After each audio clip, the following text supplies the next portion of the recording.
towards the end of my late 30s, I began to really think, I want to go off on my own, and I want to take that entrepreneurial plunge. I want to do that. My wife, who is Mediterranean and first-generation American, has the risk tolerance of Richard Branson.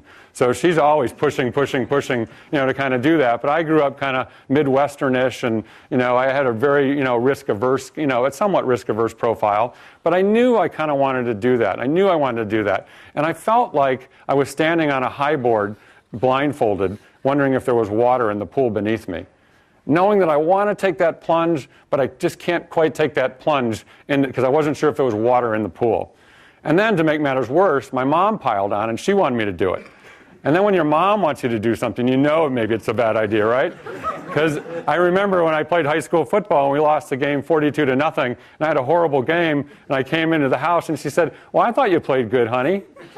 So, I just wasn't quite there. But, one night I was channel surfing late, and I came across an interview, and the interviewer was going around, and he was interviewing about 10 people, senior citizens, and he was asking them, what did they wish they had done differently in their careers?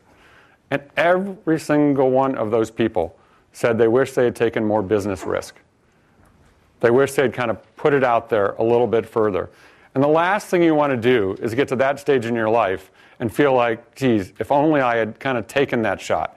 I'd much rather take the shot and be able to look back and say, hey, I took the shot. It didn't work, but I took the shot. I gave it everything I got. And I realized at that time that I had switched my paradigm from that high school football example of being, more afraid of failing. Now I was more afraid of being mediocre than I was of failing.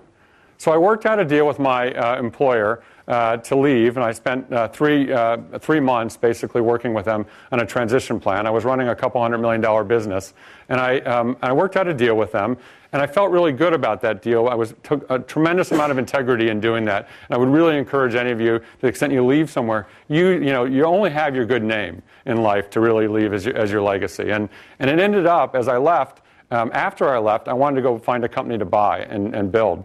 And there had been a company that we passed on in the company that I was at just before I left.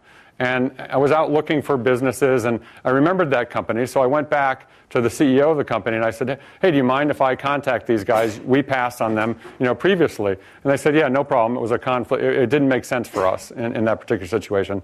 And that was the company I ended up buying. So, really not burning bridges, really doing things right, is really so important.